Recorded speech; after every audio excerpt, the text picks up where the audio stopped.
YTN 라디오 김우성의 생생경제.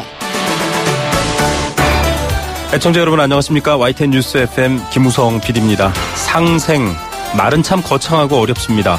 쉽게 말해서 강한 자도 약한 자도 같이 살자 이 말입니다. 대기업과 소상공인이 바로 그런 관계인데요. 정부는 이를 위해서 골목상권 규제 등등을 실시하고 있습니다. 그런데 정작 이 규제로 골목상권도 보호되지 않고 오히려 규제를 피해간 외국 기업들이 어부지리로 골목상권을 침해한다, 이런 이야기 나오고 있습니다. 어디서부터 잘못된 걸까요? 첫 번째 인터뷰에서 알아봅니다.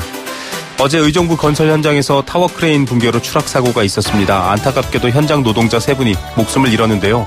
이 사고가 우연이거나 부주의가 아니라 끊임없이 지적되는 구조적 문제로 발생하는 반복된 사고다라는 지적이 나오고 있습니다. 그 배경엔 하청의 재하청으로 이어지는 비용 책임 절감 구조가 있다고 합니다. 사람 목숨보다 귀하지 않을 텐데요. 노동 현장 안전 문제 두 번째 인터뷰에서 확인해 봅니다. 경제수사대, 오늘은 돈이 필요하고 유동성이 부족한 사람들을 노리는 유사수신 관련 불법 금융 사례와 예방법 알려드립니다. 2017년 10월 11일 수요일 김우성의 생생경제 지금 출발합니다.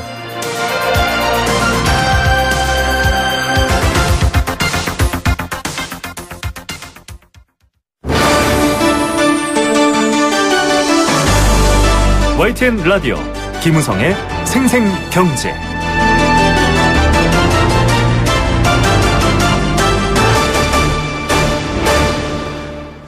네, 첫 번째 생생 인터뷰입니다. 골목상권, 앞서 상생에 대한 이야기 오프닝에서 말씀드렸는데요. 정부가 규제를 만들면서 국내 대형 유통업체들 의무적으로 쉬어야 되는 날도 있고 또 진출할 수 없는 사업들도 있고 여러 가지 규제가 있습니다. 그런데 이런 규제를 피하고 있는 외국계 기업, 이렇게 소개가 됐습니다. 다이소, 스타벅스, 이케아 등 이 외국 업체들이 파고든다라는 논란이 있습니다. 더욱이 이들은 규제를 받지 않기 때문에 외국계 기업과의 경쟁에서 역차별을 받게 되는 우리 기업들의 어떤 불이익이 만들어지고 있는 상황입니다. 골목상권을 보호하기 위한 정부의 규제가 또 다른 문제를 야기한 셈입니다. 이런 것들도 지적돼야 되고요. 무엇보다 골목상권, 또 중소기업, 이런 상생이 가지는 의미에 대해서도 조금 더 새 정부 이후에 좀 생각해 볼 것들이 많을 것 같습니다. 전문가와 이야기 나눠보겠습니다. 동아대학교 경제학과 오동윤 교수입니다. 교수님 안녕하십니까? 예, 안녕하세요. 예. 자, 이번에 먼저 짚어봐야 될 게 이 골목상권 규제는 많이 알려져 있는데요. 오히려 외국계 기업들이 어부지리를 하고 있다, 이런 얘기가 나오고 있거든요. 좀 상황이 어떻습니까? 예. 일단은 그 규모 먼저 좀 잠깐 살펴보면요. 네. 아까 말씀하신 그런 업종들 에서 생활용품 유통업체인 다이소 같은 경우도 좀 1,190개 점까지 오픈이 됐고요. 네. 스타벅스도 이미 작년에 1,005점을 넘었고, 아시다시피 이케아 같은 경우도 조만간 2호점을 개장하고 2020년까지 6호점까지니까 외국 기업, 그런 유통 기업들의 확장은 계속 크게 증가하고 있는 추세인 것 같습니다. 예. 원래 이런 프랜차이즈 이런 가맹점 같은 것들이 규제상으로는 좀 500m 이내에 많이 들어오지 못하게끔 되어 있고 좀 여러 가지 규제가 있는데, 이 외국 유통업체들이 이렇게 점포 수를 늘릴 수 있는 배경은 뭔가요? 기본적으로 우리 한국 시장이 굉장히 매력적이기 때문에 외국 기업들은 자꾸 들어오고요. 네. 이걸 조금 구분해서 봐야 될 텐데요. 예를 들어서 대형 쇼핑몰 같은 경우는 월 2회 공휴일 휴업을 의무화하고 있는 것이 지금 현재 유통산업발전법 개정안에도 발의 중인데요. 네네. 이 법안에서 다이소나 이케아는 이제 대상이 아닙니다. 그 이유는 이제 외국계 기업이기 때문에, 외국인 투자가 들어간 기업이기 때문에. 네. 또 상대적으로 우리 기업인 이마트나 롯데마트는 오히려 휴업을 해야 되는 경우가 발생을 하는 거고요. 네네. 또 이제 스타벅스 같은 건 좀 다른 경우입니다만, 가맹사업 거래 관련법이라든가 각종 규제에 따라서 프랜차이즈 매장이 이제 500m 안에 신규 출점을 못하게 돼 있는데, 네. 스타벅스는 직영점을 또 하고 있기 때문에 또 이런 규제를 또 받지 않는 네. 또 문제가 있는 거죠. 예, 이렇게 보면 정말 여러 가지 상황 속에서 오히려 역차별 얘기가 나올 수밖에 없을 상황입니다. 굉장히 이런 식으로 확장됐기 때문에 지금 해당 업체들, 해당 관련 업종들이 차지하고 있는 매출 규모도 크겠죠? 예. 어마어마합니다. 예를 들어서 다이소 같은 경우도 1,190개라고 말씀드렸는데 매출이 네. 2조 원이고요. 2조 원이요? 예, 그래서 단순하게 계산해보면 점포당 지금 거의 16억 8천만 원 정도의 연매출이거든요. 네. 엄청난 규모고, 스타벅스도 이제 1조 원이고요. 더 놀라운 거는 이제 이케아 같은 경우는 지금 하나밖에 없는데, 구체적인 매출은 알려지지 않았는데 이케아 광명점의 매출이 전 세계 이케아 매장 349군데 중에 1위랍니다. 매출 자체는 뭐 어마어마한 거죠. 예. 자, 이런 것들이 또 우리나라 국내 대기업 같은 경우에는 벌어들이는 만큼 또 아직 잘 되고 있지는 않지만 좀 상생을 위해서 써야 되는데 외국 기업들은 또 그런 게 가능한가 이런 얘기도 나오고 있고요. 국내 유통기업 얘기를 좀 돌려보겠습니다. 앞서 얘기했지만은 정부가 골목상권 또 상생을 위해서 규제를 만들었는데 여러 가지 규제들이 많지 않습니까? 뭐 대표적으로 휴업을 제한한다든가, 그래서 마트에서도 뭐 배달의 구매액의 액수에 따라서 배달을 제한한다든가 여러 가지 뭐 규제들은 지금 계속 나오고 있고요. 또 더군다나 요새는 이제 무슨 몰, 무슨 필드 해가지고 이제 대형 쇼핑몰이 또 등장을 해서 또 그거에 맞는 규제도 또 지금 많이 논의 중에 있고요. 그러니까 뭐 규제는 지금 계속 나오고 있는 상황인 것 같습니다. 예, 자 여러 규제들이 지금 많이 있음에도 불구하고 이 규제가 현장에서는 전혀 다른 방식으로 또 뚫리고 있다, 혹은 적용이 안 된다라고 한다면 결국은 소상공인, 골목상권, 뭐 이게 굳이 업종의 사이즈뿐만 아니라 다종다양한 게 경쟁력일 수 있는데 이게 사라진다라는 게 더 걱정일 텐데 어떻습니까? 소상공인들 더 힘들어지는 거 아닌가요? 예, 뭐 그분들의 힘듦이야 뭐 제가 감히 말씀을 드릴 수 없을 만큼 많이 힘들고요. 근데 그분들이 이제 매출이 안 일어나다 보니까 뭐 대출에 의존하게 되고 또 은행권 대출에 막히다 보니까 이제 차금융을 또 이용하게 되고 그래서 결국은 뭐 참 생활하기 어려운 것에 대해서 이제 빈곤의 악순환이 또 발생을 하고요. 또 우리가 뭐 여러 가지 또 규제를 통해서 그분들을 좀 편하게 좀 해드리려고 많은 걸 하는데 뭐 가령 예를 들어서 2012년도에 대형마트 의무 휴업 및 영업시간 제한이라는 게 있었거든요. 그때부터. 근데 대형마트의 매출은 21% 감소를 했습니다. 근데 더군 전통시장은 또 13% 감소를 했어요. 그러니까 이게 효과가 그렇게 나타나지 않는 건데요. 그 사이에 온라인이나 모바일 매출은 뭐 100% 이상도 성장을 했거든요. 그래서 이거 봤을 때 워낙 우리의 소비 패턴이 빠르게 변하고 있기 때문에 뭐 예를 들어서 B 때문에 A를 규제했다고 해도 C가 혜택을 보는 이런 구조라서 규제를 통해서 소상공인들이 조금 나아지게 하겠다라는 건 사실은 큰 효과를 기대하기는 좀 어렵다고 봅니다. 결국 좀 단순하게 양적으로 뭐 이쪽 물길을 막으면 저쪽으로 물이 가겠지라고 좀 단순하게 생각했는데 그게 아니라 오히려 직접적으로 소상공인한테 도움이 되는 다른 방안을 찾아야 되는 그런 상황에 지금 놓여 있는 거네요. 예, 여러 가지 지금 대기업들의 어떤 불공정 행위 상생 관련해서 뭐 교수님 여러 활동을 하고 계신데, 예, 어떻습니까? 좀 이런 규제들 뭐 지금 외국계 기업 적용 여부는 앞서도 한번 말씀해 주셨지만 굉장히 좀 다양한 이 뭐랄까요, 퇴로 여러 가지 우회로들이 있어서 어렵고 지금 이런 효과가 좀 제대로 안 되고 있다라는 지적들 좀 정부나 당국에서도 지금 좀 인지하고 있을까요? 어떻습니까? 정부도 뭐 충분히 인지하고 있는데요. 특히 외국인 투자 기업에 대해서는 사실은 WTO 규정이라는 게 발목을 잡고 있기 때문에 정부가 할 수 있는 폭이 상당히 제한적입니다. 그래서 뭐 우리 중소 유통업체들은 프랑스나 독일처럼 우리도 그 WTO 안에 수정 양화안을 제안해서 이걸 좀 제한해보자라는 움직임도 사실 있고요. 근데 정부의 입장에서는 이제 판단을 좀 해야 되겠죠. 근데 이제 사실은 규제가 이렇게 뭐 나온다라는 건 사실 양면의 칼날과 똑같습니다. 그래서 의무 휴업을 제한해서 골목상권에 좀 도움은 되겠지만 소비자는 또 불편해지고요. 뭐 가령 직장맘들이 주말에 장을 못 보면 이제 뭐 굉장히 또 큰 문제가 있지 않겠습니까? 그래서 사실은 뭐 여러 가지 규제보다도 좀 대기업들이 그 유통 매장끼리 좀 자율적인 규제를 저는 먼저 좀 해야 된다고 봅니다. 이유는 골목상권에 있는 소상공인이나 자영업자 같은 경우 우리의 경제의 절대 다수를 차지하고 있거든요. 근데 이런 분들은 사실은 사업을 하는 것보다는 이윤을 창출하기보다는 생계를 유지하기 위한 겁니다. 그래서 양적으로 많지만 질적으로 뭐 경제에 기여하는 게 별로 없다 뭐 이렇게 폄하하시는 분들이 있는데 그분들은 큰 오해를 하시는 거고요. 이분들도 어차피 대기업 제품을 사주는 소비자거든요.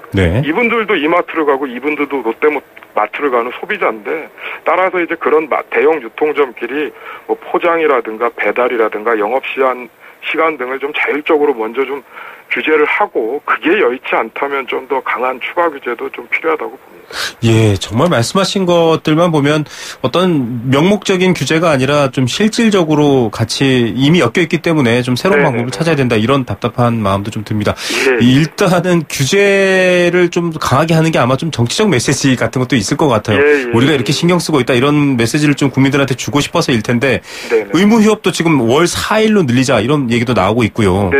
추가 규제 얘기들 나오고 있습니다. 이번 정부가 좀 일단은 먼저 규제라든지 또 여러 가지 변화에 대한 의지가 있기 때문일 텐데 어떻습니까? 이거 좀 어떻게 봐야 될까요? 그래서 저도 좀 아까 말씀을 드렸지만 다시 말씀드리면 뭐 추가 규제를 일단은 하기 전에 저는 대형 유통업체들이 그런 소비자의 역할이 중요하다라는 인식을 가지고 자율적인 규제를 할 시간을 조금 줬으면 좋겠고요. 그래서 이게 여의치 않다면 저는 좀 더 강한 규제도, 그거보다 더 강한 규제도 좀 필요하다고 봅니다. 예, 자, 규제에 대한 효과 문제를 지금 얘기하고 있기 때문에 사실 규제 이전에 어떤 일종의 좀 문화적인 걸 얘기할 텐데 앞서도 저희가 인터뷰 과정 맥락에서 얘기하지만은 지금 이 모든 것들의 문제가 어떤 골목 상권이라든가 다양한 어떤 소규모 상업 업종의 발전 이런 것들이 지금 사실 없거든요. 대기업이 다 가져가 버리거나 뭐 내부 거래를 해버리거나 이거에 대한 근본적인 좀 문제인식 차원일 텐데 골목 상권에 대해서 좀 교수님이 어떤 견해를 갖고 계신지 한번 지적 부탁드립니다. 뭐 요새 아까도 또 하나 예를 드렸지만 대형 쇼핑몰 같은 게 이제 굉장히 크게 증가하고 있지 않습니까?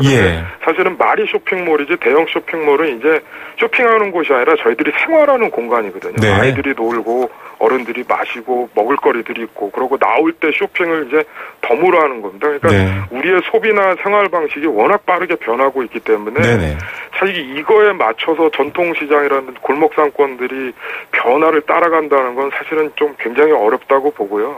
그렇다고 또 안 갈 수는 없는 길이거든요. 그래서 차제 이제 골목 상권에 계신 분들도 스스로 혁신하는 모습도 뭐 예를 들어서 더 나은 물건을 팔기 위해서 어떤 노력을 하고 상권을 좀 조직화해서 규모를 키우고 또 이러한 조직화된 곳에만 정부가 또 집중 지원을 해줘서 이렇게 조직을 하도록 유도하고 이런 방식의 정부 정책이 조금 더 효과적이지 않을까 그렇게 생각합니다. 예, 뭐 의무휴업 해도 어차피 또 모바일로 주문하시는 분들 많고요. 요즘 모바일 내에서도 골목 상권 논란이 있는데 이 소규모 다종한 상권을 보호할 수 있는 대책들 정부가 좀 입체적으로 세워야겠다 이런 생각도 듭니다. 말씀 들어보니까 그렇고요. 끝으로 좀 지금 이 모든 문제들이 직결되어 있는 문제 중에 하나가 바로 내수거든요. 소비라든지 그 소비가 선순환하는 구조인데 이런 부분들 큰 틀에서 좀 정부가 간과하고 있는 것 있다면 지적 부탁드립니다. 저는 뭐 정부가 지금 현재 정책 방향의 이런 부분들이 뭐 사실은 좀 아직 가보지 못한 길이라서 우려하시는 분들도 많은데요. 뭐 기본적인 방향에 대해서는 좀 동의를 하는 편이고요. 그래서 어떤 분들은 이제 골목 상권을 살리기 위해서 유통을 규제를 강화하면 내수가 좀 악영향이 있지 않을까라고 생각하시는 분들이 있는데 글쎄요, 뭐 저는 거꾸로 생각해 보면 절대 다수를 차지하고 있는 또 골목 상권을 지키는 소상공인이나 자영업자들이 아까도 말씀드렸지만 소비를 못하게 되면 이게 오히려 더 내수에 악영향이 있기 때문에 일단은 정리를 하면 자율적으로 먼저 대형 유통업들이 좀 규제를 하고 그러고 나서 정부가 좀 강한 규제를 통해서 이분들이 생산하고 소비하게끔 만들어 놓는 게 내수 활성화에는 좀 뭐 절대적인 중요한 역할을 하지 않을까 싶습니다. 이 요즘 노벨상 받으신 분이 넛지라고 옆구리 콕 찔러서 좀 분위기 만들어라 이 얘기인데요. 뭐 규제보다는 오히려 이렇게 좀 자발적으로 함께 살아가는 분위기가 도움된다라는 걸 좀 서로 확인하는 분위기가 있었으면 좋겠습니다. 교수님 오늘 말씀 감사드립니다. 네, 고맙습니다. 동아대학교 경제학과 오동윤 교수였습니다. YTN 라디오 김우성의 생생경제. 함께 느끼는 우리 경제의 공감사전입니다. 경제가 참 감정적이고 심리적이다라는 말, 어제 노벨 경제학상 얘기도 그렇고요. 방금 앞서 전해드린 골목상권, 소상공인, 상생 문제도 마찬가지인 것 같습니다. 여러분들은 어떤 생각 가지고 계신지 여러분들의 의견 문자로 보내주시면 됩니다. 경제에 대한 다양한 의견도 좋고요. YTN 라디오에 하고 싶은 말도 좋습니다. 단문 50원, 장문 100원의 정보 이용료 부과되는 샵 0945번 문자로 참여하시면 됩니다. 참여해 주시면 추첨을 통해서 도심 속 꿈의 놀이터 일산 원마운트에서 워터파크 스노우파크 이용권 선물로 보내드립니다. 오늘의 공감사전 주제어는 바로 하도급입니다. 하청 이렇게 얘기하는데요. 하도급이란 수급인이 제3자에게 도급을 주는 걸 말합니다. 즉 공사를 따냈는데 또 그 공사의 계약 일부를 또 다른 사람에게 주는 거죠. 보통 하청이라는 말을 많이 쓰는데요. 주로 건설업자의 건설 계약에 빈번히 이용이 됩니다. 제조업, 운송업, 기타 기업에도 하청, 하도급은 많이 있습니다. 수급인과 하수급인 사이의 계약이다 이렇게 법적으로 표시하고 있는데요. 다시 말해서 이렇게 계약이 있는 관계이기 때문에 하수급인 즉 하청받은 사람들의 행위에 관해서까지 모든 책임을 져야 된다라고 돼 있지만 실제로는 그렇지 않습니다. 일종의 지배관계가 성립되기도 하고요. 또 여러 가지 안전, 책임 이런 부분들을 회피하는 2차적인 문제가 발생되기도 합니다. 의정부 크레인 사고도 마찬가지죠. 하청을 준 크레인 업체에 또 설치와 해체도 또 하청을 주고 안전은 사라지는 상황이 생기는데요. 두 번째 인터뷰에서 이 문제 다룰 예정입니다. 많이 들어주시고요. 여러분들은 하도급, 하청에 대해서 어떻게 생각하십니까? 앞서 소상공인 중소기업 이슈도 마찬가지일 텐데요. 이 서러운 눈물 좀 어떻게 하면 그치게 할 수 있을까요? 여러분들의 의견 기다립니다.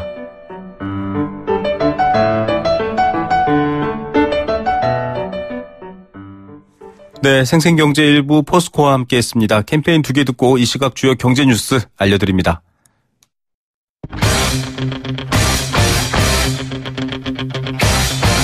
지금 가장 뜨거운 경제 소식. 경제 톱 뉴스. 네, 현재 시각은 오후 3시 26분 42초 지나고 있습니다. 이 시각 주요 경제 뉴스들 알아보겠습니다. 이데일리 권서연 기자입니다. 안녕하십니까? 네, 안녕하세요. 예, 저도 지금 이 포털에 증권창을 띄워놓고 있는데 빨갛네요. 오늘 코스피 지수 장중 최고치 갈아치웠네요. 네, 추석 연휴가 끝나자마자 코스피가 이틀 연속 상승세를 보이면서 사상 최고치를 경신했습니다. 그동안 이제 장중 사상 최고치 기록이 지난 7월 25일에 세운 2,453.17이었는데요. 네. 오늘 장중 한때 2,457.59까지 올라서 두 달여 만에 기록을 갈아치운 겁니다. 사실 지금 방금 전에 보니까 2,454.48로 조금 내려가긴 했는데요. 네네. 어제도 40포인트 가까이 올라서 1.64% 상승세로 마감했거든요. 맞습니다.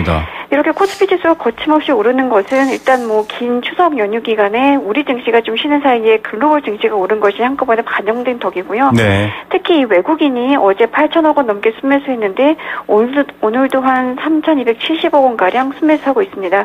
개인도 또 주식 사재에 나섰고요. 연휴 동안의 호재를 지금 소화하고 있기는 한데 이제 곧 3분기 실적 발표 시즌으로 접어들잖아요.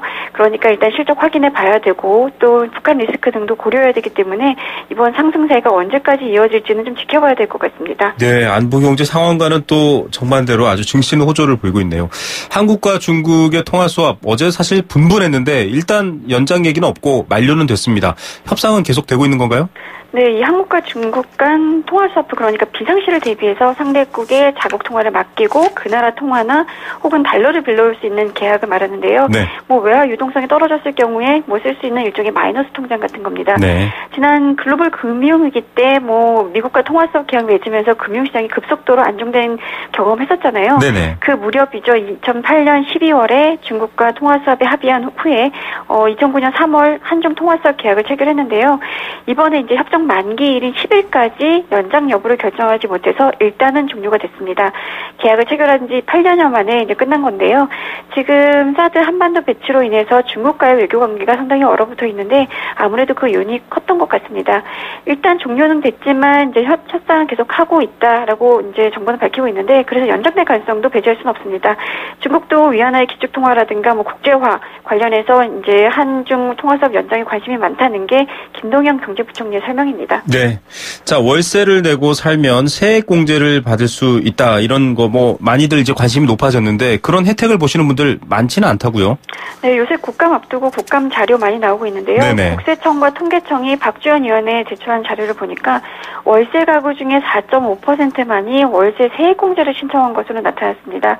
이 중에서도 소득이 많지 않아서 세액공제로 감면받을 수 있는 세액이 없는 과세 미달자를 제외하면 실제 월세 세액공제로 혜택을 본 월세 거주 근로자는 3%에 불과한데요. 일단 이 월세 세액공제는 임금 근로자만 신청할 수가 있거든요. 네. 그래서 정작 이 월세 부담이 큰 대학생이라든가 취업준비생은 혜택을 못 받고 있는 상황입니다.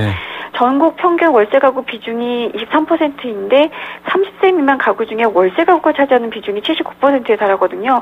그러니까 결국 다른 연령층에 비해서 이런 청년층 월세 가구 비중이 월등히 높다는 얘기인 겁니다. 네네. 그리고 일부 집주인은 또 전입신고라든가 월세 세액공제를 신청하지 않는 조건으로 월세를 깎아주는 경우도 있거든요. 네네. 보통 이제 임대소득에 노출되는 게 싫다는 이유에서 이렇게 하는데 신청률이 낮은 데에는 아마 이런 이유도 좀 있을 겁니다. 이 월세 세액공제라는 게 서민의 주거 안정을 지원하기 위해서 도입된 제도인데 정작 이 경제적으로 어려움을 겪는 이들보다는 고소득 임금 근로자가 받는 경우가 많다라는 결론이 나올 수밖에 없는데요. 그래서 뭔가 대책이 필요하다라는 지적도 나옵니다. 네, 혜택이 가야 될 곳으로 혜택이 안 가고 있는 상황이네요. 앞서도 이 젊은 층 얘기했지만 1인 가구가 꽤 늘어나는 추세인데요. 역시 젊은 층이 1인 가구가 많죠. 네, 오늘 국회 입법조사처가 발간한 보고서를 보니까 20, 30대 청년층 1인 가구가 전국적으로 187만 8천 가구인 것으로 나타났습니다. 전체 우리나라 가구가 1,699만 가구고 네. 이 중에서도 1인 가구가 540만 가구거든요. 네네. 그러니까 전체 가구의 대략 10% 그리고 1인 가구의 한 35% 정도가 청년 1인 가구라는 얘기인 겁니다. 이들의 주거 상황 보니까 이렇게 좋지는 않은데요. 네. 청년층 1인 가구는 40제곱미터 그러니까 한 12평 정도인데 네네. 그 이하의 단독 다세대 주택에 거주하는 경우가 많았습니다. 20대 1인 가구 중에 69%가 이 40제곱미터 이하 주택에서 거주하고 있었고요. 20대 1인 가구는 60% 이상이 단독주택과 다세대 주택 등에서 거주하는 것으로 파악이 됐는데, 네. 이게 바로 이제 원룸에서 거주하는 거를 얘기하는 거겠죠. 네네. 그리고 또 고시원, 오피스텔, 기숙사 같이 이제 주택 이외에 거처에서 사는 1인 가구도 한 10에서 15% 정도를 차지했습니다. 이게 2015년 인구주택 총조사 결과를 보면 청년층 1인 가구의 주택 점유 형태가 월세 62.9%, 전세 21%인데 어쨌든 임차에서 살고 있는 가구의 비중이 84%에 달했습니다.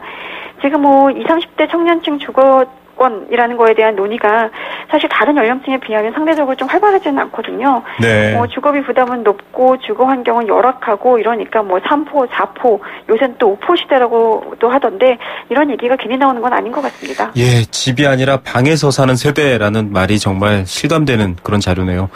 음주나 과속 정말 해서는 안 될 일인데 이렇게 하다가 만약에 사고가 난다 그러면 과실 비율 더 높아진다 이런 얘기도 있네요. 네, 이게 새로 바뀌는 내용은 아니고요. 이제 금융감독원이 정기적으로 내는 금융 꿀팁. 이게 오늘 나온 내용 주제가 바로 자동차 보험 과실 비율입니다. 네네. 운전하시는 분이라면 알아두는 게 좋을 텐데요. 자동차 보험 과실 비율이라는 거는 사고가 났을 때 가해자와 피해자의 책임을 각각 어느 정도로 볼 것이냐라는 이걸 말하는 겁니다. 네네. 이게 이제 자동차 보험금과 보험료에 모두 영향을 미치기 때문에 중요하거든요. 과실 비율이 커지면 아무래도 보상받는 보험금은 줄어들고 또 내는 보험료는 늘어나기 마련입니다. 특히 올해 9월 이후에 발생한 자동차 사고부터는 과실 비율이 50% 이상인 운전자와 50% 미만인 운전자의 보험료 할증을 다르게 적용하기 때문에 이 과실 비율 굉장히 중요하게 봐야 되는데요. 일단 운전자가 혈중 알코올 농도 0.05% 이상인 음주운전을 하다가 사고를 냈거나 네. 아니면 무면허, 과로, 제한 속도를 20km 이상 초과한 과속 운전을 하다가 사고를 냈다면 기본 과실 비율의 20%포인트가 가중이 됩니다. 네. 그리고 또 0.05% 미만의 음주운전이거나 제한 속도를 10에서 20km 이내에서 속도 위반을 하다가 사고 내면 과실 비율이 10%포인트 가중되고요. 야간에 전조등 켜지 않거나 깜빡이를 켜지 않은 경우 혹은 운전 중에 휴대전화 쓰거나 DMB 신청하면서 사고 내면 10%포인트 과실 비율이 높아지고요. 네네. 어린이나 노인, 장애인 보호구역에서 이들 대상으로 사고가 나면 15%포인트 가중이 됩니다. 일단 이렇게 사고가 나면 사고 현장이라든가 차량의 파손 부위 등에 대한 사진, 동영상 이런 걸 촬영해서 이제 기록을 남기는 게 중요하고요. 네. 또 손해보험협회 홈페이지에 가면 교통사고 신속 처리 합의서라는 문서를 다운받을 수 있는데요. 거기에 보면 이제 사고 일시라든가 유형, 사고 당사자의 인적사항, 파손 부위 이런 걸 간편하게 이제 체크할 수 있는 표준 양식인데 이걸 이제 차 안에 비치해 두면 아무래도 이제 사고가 났을 때 유용하게 활용할 수 있습니다. 네, 보험료에도 영향을 미치고요. 애초에 사고가 나지 말아야겠지만 음주, 과속, 보호구역 이런 건 잘 지켜야 될 것 같습니다. 오늘의 톱뉴스는 어떤 것 고르시겠습니까? 청년 1인 가구의 이제 주거 현황 그리고 거기에 더해서 이제 월세 소액공제 별로 많지 않다 이런 게 같이 될 수 있을 텐데요. 지금 사는 공간이라는 게 사실 삶의 질 혹은 삶의 만족도에 굉장히 큰 영향을 미치잖아요. 네. 이제 조만간 국토교통부에서 주거복지 로드맵 나올 텐데 이런 청년층의 주거 현황이라든가 주거 상황 이런 것들을 좀 많이 반영했으면 하는 바람이 있습니다. 예, 좀 실제 현장 상황이 반영됐으면 하는 바람 저도 있네요. 오늘 말씀 감사드립니다. 네, 고맙습니다. 네, 2대1리 권소연 기자였습니다. 현재 증시가 마감됐는데요. 코스피 지수는 2458.16포인트. 예, 굉장히 높게 마감이 됐습니다.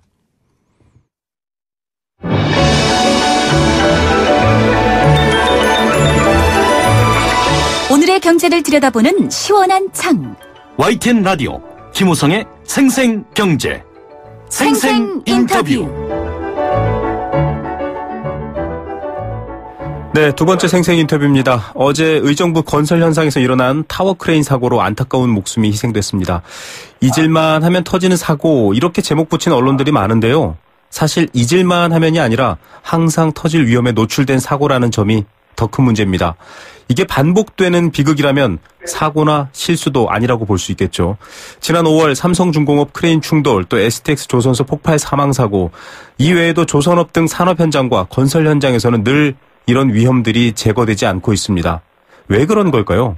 전문가들은 하나같이 입을 모아서 비용 절감을 위한 하도급, 하청 구조에서 안전이 빠져버렸기 때문이다 이렇게 지적하고 있습니다. 어떤 이윤이나 비용보다도 사람 목숨이 더 소중할 텐데요. 전문가와 함께 근본적인 원인과 지켜야 할 원칙, 대책 알아보겠습니다. 민주노총 최명선 노동안전국장입니다. 안녕하십니까? 네, 안녕하십니까? 예, 어제 의정부 타워크레인 추락사고 저희도 속보를 비롯해서 여러 번 보도를 해드리고 있는데 올해 들어서만 이런 사고 좀 반복되는 것 같기도 하고요. 어떻습니까? 예, 올해 들어서 삼성중공업 현장 타워크레인 사고뿐만이 아니라 크레인 사고도 4월달, 6월달 계속해서 발생을 했었고요. 네. 근데 이게 앞서 말씀하신 것처럼 올해 들어서만 사고가 반복되는 것은 아니죠. 크레인 사고, 충돌 사고, 전도 사고 이런 것들이 반복됐을 뿐만이 아니라 네. 1년에 산재로 사망하는 노동자만 2,400명이 계속 수십 년째 반복되고 있거든요. 네네. 그래서 산재로 인해서 노동자 사망도 계속 심각하게 반복되고 있고 노동자가 죽는 것뿐만이 아니라 이 타워크레인 사고처럼 중대 사고가 발생하면 인근의 시민들이나 이런 피해도 계속 이어지고 있습니다. 네. 결국 이런 사고들 좀 관심 가져야 될 이유가 많은 인명피해가 생긴다라는 건데 1년에 2,400명 정말 적은 숫자가 아닙니다. 사고가 바로 인명피해로 이어진다라는 건 참 심각한 문제인데요. 어제 고용노동부 장관도 현장에 나왔습니다. 보상 얘기도 했지만 대책 마련하겠다 이렇게 말했거든요. 어떻게 보십니까? 일단 어제 김영주 장관이 오셔서 반복되는 사고에 대해서 반복된 사망 사고에 대해서 업체 퇴출이라든지 이런 것들을 언급하신 부분이 있어서 네. 이제 그런 문제들은 좀 긍정적이라고 볼 수 있는데요. 그런데 이제 문제는 이제 올해뿐만이 아니라 타워크레인 사고만 해서도 이제 여러 차례 반복돼가지고 대책이 얘기되기도 했는데 네. 구조적인 문제나 근본적인 문제들이 해결이 안 되고 있기 때문에 네. 이 사고가 계속 이어지고 있습니다. 그래서 네. 지금 업체 퇴출도 중요하지만 그동안 반복되어 있던 타워크레인 조종사 문제라든지 특히 위험에 외주하는 하청 문제라든지 네. 타워크레인의 장비 검사 문제라든지 이런 문제들이 좀 종합적으로 해결돼야지만 될 거라고 저희는 보고 있습니다. 예, 참 원인을 해결하지 않고서 계속 대책을 말할 수는 없을 것 같고요. 정부가 보니까 위험 경보도 발령할 정도로 관심을 기울였는데 계속 발생한다. 결국 이렇게 반복된다라고 한다면 구조적인 문제가 있을 것 같은데요. 네. 이번 크레인 사고뿐만 아니라 가스 폭발이라든지 각종 산업 현장 사고들 가만히 보면 공통점이 있다 이렇게 지적하셨더라고요. 어떤 것들입니까?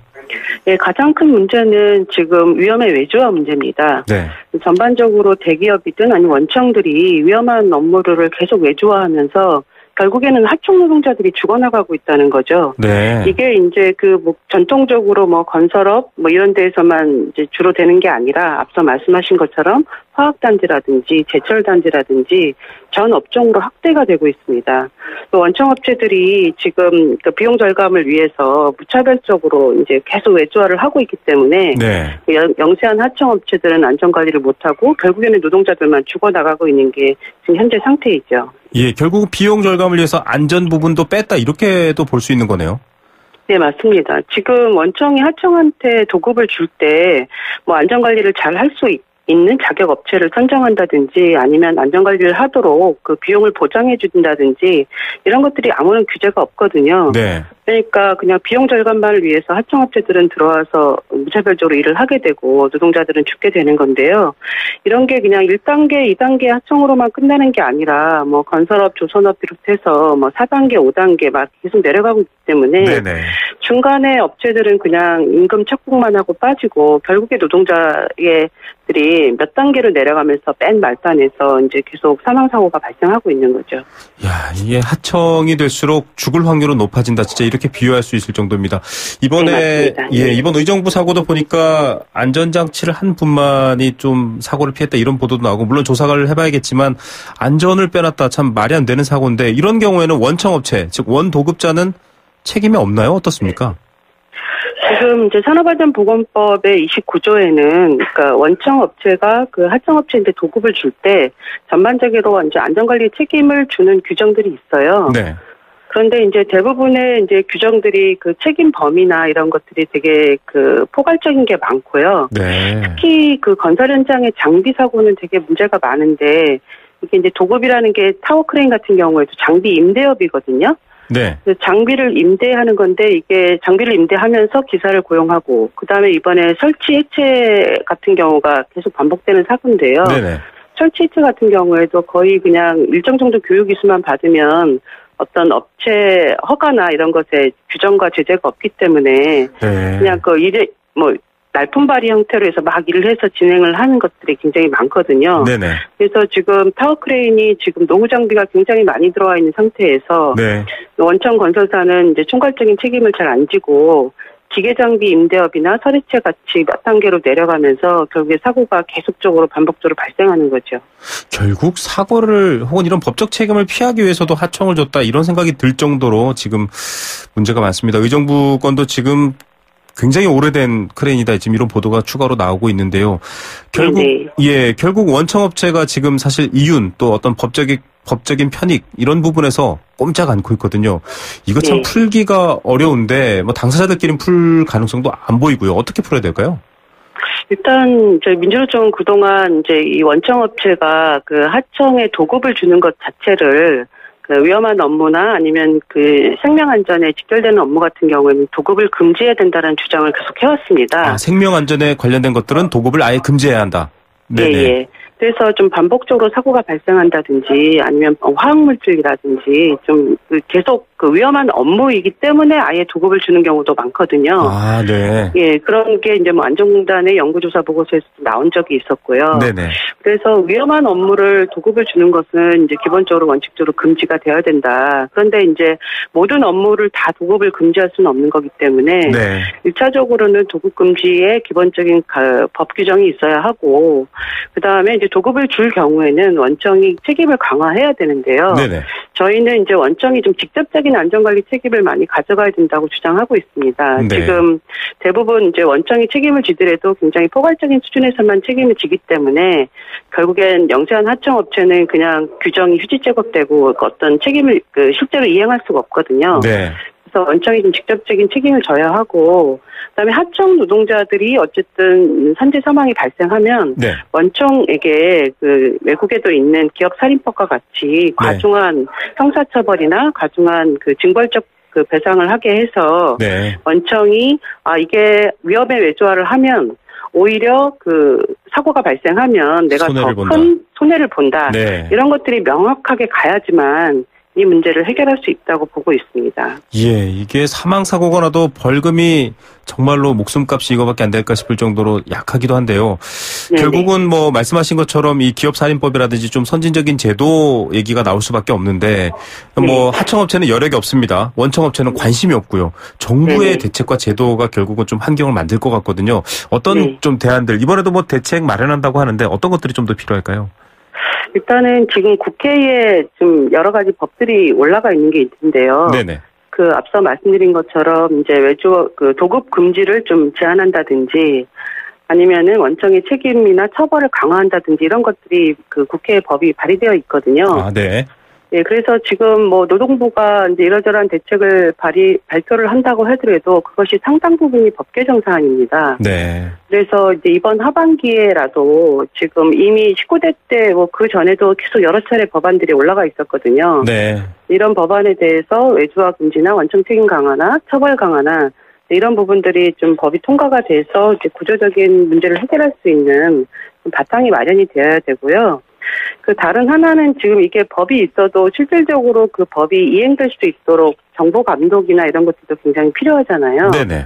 근데 지금 한국에서는 지금 정보 감독도 굉장히 잘 안 되고 있거든요. 네. 뭐 감독관 숫자가 부족한 것도 있고, 감독관이 감독을 나가도 뭐 실제적으로 노동자가 같이 참여해서 조사를 하거나 처벌로 이어지는 게 아니라, 굉장히 좀 뭐 중간에 감독관과 현장이 같이 뭐 야합을 해가지고 대체적으로 그냥 시정 조치로 끝난다든지, 이런 시그널을 계속 보여주니까 기업은 이제 어쨌든 사고가 나도 일정 정도 시기가 지나면 다시 현장은 조용해지고 아무런 문제 없이 굴러갈 수 있다.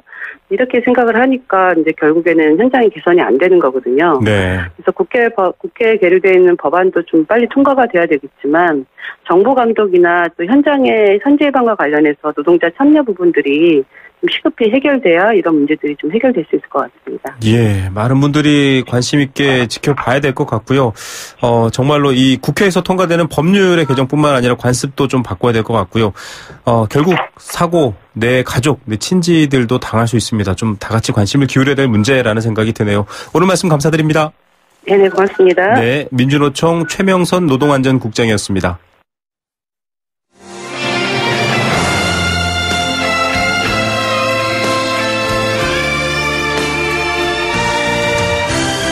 YTN 라디오 김우성의 생생경제, 더불어 함께 살아가는 삶, 그리고 더 나은 삶을 꿈꾸는 시간.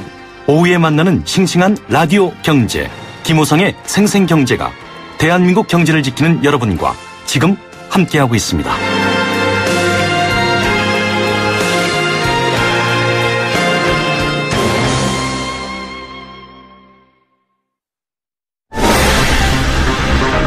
안전하고 행복한 경제 생활을 위한 시간, 경제수사대.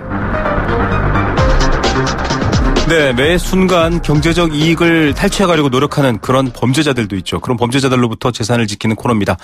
경제수사대. 오늘은 금융감독원 불법금융대응단 최종천 수석조사역 연결합니다. 안녕하십니까? 예, 안녕하세요. 예, 요즘 비트코인 인기가 꽤 높았습니다. 거기에 대해서 예. 좋다, 나쁘다, 썰도 많은데 정확히 모르시는 분들도 아직 많아요. 가상화폐 한번 정리해 주시죠. 예, 가상화폐란 컴퓨터 등의 정보 형태로 남아 실물 없이 사이버상으로 거래되는 증표로서 각국 정부나 중앙은행에서 발행되는 일반 화폐와는 달리 거하는 사람이 정한 규칙에 따라 가치가 매겨지는 화폐를 이야기합니다. 네. 청취자께서도 최근 언론을 통해 많은 이야기를 들은 비트코인 이외에 이더리움, 리플코인 등 전 세계에 약 850개의 가상화폐가 있습니다. 예, 보통 돈은 다 이 중앙은행, 우리 같은 경우는 한국은행이죠. 네. 한국은행이 이렇게 인정을 해서 조폐공사가 발행하는데 그게 아니니까 법적인 통화는 아니네요. 예, 그렇습니다. 가상화폐는 법적 통화가 아니므로 우리나라 정부는 물론 세계 어느 나라 정부도 가치를 보증하지는 않습니다. 그러므로 현 시점에서 가상화폐를 화폐 통화나 금융상품으로 보기는 어려우며 가상화폐 거래가 무분별하게 이루어질 경우 금융거래 질서에 부정적 영향을 미칠 수 있기 때문에 세심한 대응이 필요합니다. 예, 정말 일확천금 이렇게 생각하시면 위험하다 얘기 저희도 여러 번 지적해 드렸는데 그래도 가상화폐 가능성을 보고 투자할 분들이 있을 텐데요. 유의해야 될 점 어떤 건가요? 예. 첫째는 매우 큰 가치 변동에 따른 손실 발생 가능성입니다. 네. 가상화폐는 그 가치가 수요 공급에 따라 변동하며 정부 금융기관 등이 가치를 보장하지 않습니다. 또한 불확실한 가치 등으로 가격 적정성 여부를 판단할 수 없으므로 가격 급등락에 따른 변동성이 높아 손실 발생 가능성이 매우 커 본인이 책임하에 거래 시 신중한 판단이 요구됩니다. 네. 둘째는 유사수신 다단계 등 사기 범죄에 주의하셔야 합니다. 최근 가짜 가상화폐 투자 시 고수익 제공 등을 미끼로 투자자를 현혹하여 유사수신 다단계 등 사기를 벌이는 사례가 다수 발생하였습니다. 네. 비트코인 등 거래에 널리 이용되는 블록체인 방식에 기반으로 한 가상화폐는 해당 구조와 작동 원리에 관한 정보를 포함하고 있는 소스 코드를 제3자에게 공개하는 반면 네. 다단계 가짜 가상화폐의 경우 소스 코드를 투명하게 공개하지 않는 경우가 대부분입니다. 투자 원금과 고수익을 보장을 약속하며 시중에서 사용이 불가능한 가상화폐를 판매하는 업체는 사기 업체이며 후원수당을 지급하며 다단계 조직을 이용하며 가상화폐를 판매하는 행위는 불법이므로 주의할 필요가 있습니다. 네, 가짜가 많군요. 네. 마지막으로 해킹 및 암호키 유실 위험에 노출입니다. 이용자가 가상화폐를 직접 보관하거나 가상화폐 취급업자에게 맡겨 관리하는 경우에도 가상화폐 보관 지갑 해킹으로 이용자 자산이 탈취될 위험이 존재합니다. 네. 또한 가상화폐 거래 시 필요한 암호키가 유실되는 경우 해킹이 없어도 이용자 자산을 잃어버릴 수 있습니다. 예, 여러 가지 위험성이 많아서 조심해야 된다. 이게 핵심인 것 같은데 앞서 좀 가짜 가상화폐 얘기를 해주셨거든요. 이건 아예 불법이죠? 예, 그렇죠. 불법이죠. 네, 어떤 사례인가요? 예, 피해 사례를 하나 말씀드리겠습니다. 최근 구속된 사례로서 네. 가상화폐인 A코인에 투자를 하면 최고 10배의 수익을 보장한다면서 다단계 방식으로 70억 원을 수신한 A코인 구립장 등 5명을 구속 기소한 경우입니다. 네네. 이들은 A코인은 해외에서 만든 가상화폐라면서 전 세계의 가상화폐가 A코인으로 통합되며 분할 방식을 통해 보유량이 자동으로 증가하고 원금이 손실이 없이 전체 자산 가치가 급격히 상승한다고 거짓으로 호도하며 투자자를 유치하였습니다. 예, 정말 이 비트코인이나 이더리움 이런 가상화폐 인기가 올라가니까 이런 가짜 가상화폐 이 설명만 들어도 사실 근사한데 그만큼 말이 안 되는 것 같습니다. 투자자들이 이런 가상화폐와 실제 가상화폐와 가상화폐를 빙자한 유사 수신 뭐 거의 사기에 가까운데 이걸 구별할 수 있는 방법이 있을까요? 예. 가짜 가상화폐의 몇 가지 특징을 말씀드리겠습니다. 네. 첫째, 가짜 가상화폐는 비트코인의 가격 상승을 비교하며 가짜 가상화폐도 곧 수백 배 오른다면 선전하며 고수익을 미끼로 자금을 모집합니다. 네. 둘째, 가짜 가상화폐는 가격이 수요 공급에 의해 결정되는 것이 아니라 가격이 주체 측에 의하여 자동으로 상승하고 가격 인상만 있지 인하가 없다고 주장하죠. 원금이 보장된다는 이야기죠. 네. 셋째, 대부분이 투자자 유치를 불법 다단계 방식을 통해서 하기 때문에 투자금의 상당 부분, 보통 10%에서 40%를 모집인에게 투자 유지 수당으로 사용합니다. 네. 넷째, 가짜 가상화폐는 실제 재화 용역을 구매할 수 있는 기능이 없어 화폐로서의 기능이 없습니다. 마지막으로 가짜 가상화폐는 긴급한 사정에 의하여 현금으로 환급하려고 해도 통용되는 거래소 시장이 없어 환매도 불가능한 실정입니다. 예, 참 이 부분 주의하셔야 될 것 같습니다. 제가 한번 간략히 정리해 드릴게요. 가짜 가상화폐, 유사 수신 불법입니다. 범죄고요. 일단 고수익을 얘기하는데 이러면 의심하셔야 됩니다. 그리고 원금을 보장한다. 즉 가치 하락이 없다. 이것도 말이 안 되는 얘기고요. 또 다단계 방식처럼 투자 유치 수당이 있다. 이것도 한번 의심해 보셔야 하고요. 교환 가치가 없고 거래소가 없기 때문에 이걸 돈으로 바꾸거나 다른 걸로 바꿀 수 있는 부분들도 불가능하다라는 점 아셔야 될 것 같습니다. 이 5가지 머릿속에 넣어두셔야 된다는 것을 다시 한번 반복해 드렸고요. 가상화폐를 빙자한 유사 수신업자와 또 관련 투자 사기 피해를 입은 경우에는, 그러니까 이런 피해를 당한 경우에는 어떻게 대처해야 되나요? 예, 가상화폐 피해 관련해서 올해 7월부터 금융감독원과 경찰은 합동으로 가상통화 합동 단속반을 구성하여 가상화폐 관련 다단계 유사수신 등 사기 범죄에 대해 17년 말까지 집중 단속 기간을 정하여 단속을 실시하고 있습니다. 네. 고수익 보장을 미끼로 한 가상화폐를 빙자한 유사수신 업체 등을 투자하면 피해를 입은 경우에는 즉시 금융감독원 1332 또는 가까운 경찰서에 신고해 주시기 바랍니다. 예. 자, 여러 번 말씀드려서 아마 YTN 라디오 김우성의 생생경제 애청자분들은 잘 아실 텐데요. 금융감독원 이 상담 번호는 1332, 경찰은 112 다들 아시죠? 좀 이상하다 혹은 내가 피해를 당했다 싶었을 땐 지체 없이 신고를 하셔야 됩니다. 그래야 또 다른 피해도 막을 수 있으니까요. 이 점 꼭 머릿속에 넣어두시고요. 유사수신 피해를 막기 위해 금융감독원에서도 불법 금융 파파라치 제도 운영하고 있다고 하거든요. 이거 뭔가요? 예, 그렇습니다. 금융감독원은 유사수신으로 인한 피해를 예방하기 위하여 금감원에 제보되는 내용의 정확성, 피해 규모, 수사기호 등에 따라 최고 1천만 원까지 포상금을 지급하는 불법 금융 파파라치 신고 포상 제도를 운영하고 있습니다. 네. 17년 상반기에도 15명에게 5천만 원의 포상을 실시하였습니다. 네. 자, 이거 이렇게 신고하고 정확하게 이 예방 혹은 검거에 도움을 주면 1,000만 원 포상금도 있고요. 정말 좋은 일 하시는 거니까 관심 가지시면 좋을 것 같습니다.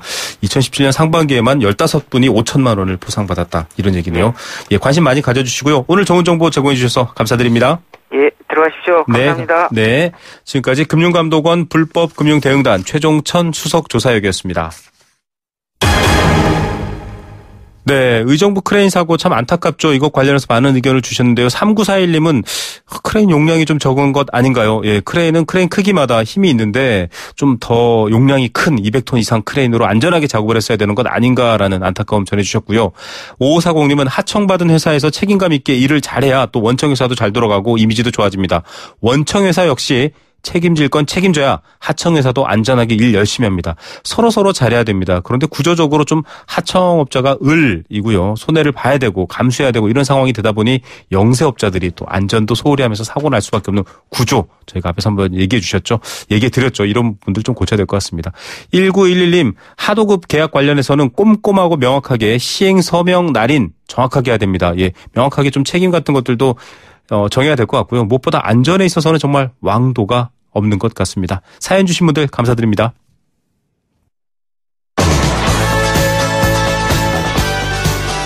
네, 생생경제 포스코와 함께했습니다. 의정부 사고 안타까워하시면서 사연 주신 3941님께 저희가 일산 원마운트 티켓 선물로 보내드리겠습니다. 저도 대학 시절 이 타워크레인에서 아르바이트를 해본 적이 있는데요. 돈 벌려고 열심히 일하지만 돈보다 더 중요한 건 생명이라는 생각 그때도 했었는데요. 지금도 지켜지지 않아서 안타깝습니다. 그런 것들 좀 돌아볼 수 있는 사회가 됐으면 좋겠네요. 내일 오후 3시 10분 다시 찾아오겠습니다. 김우성의 생생경제였습니다.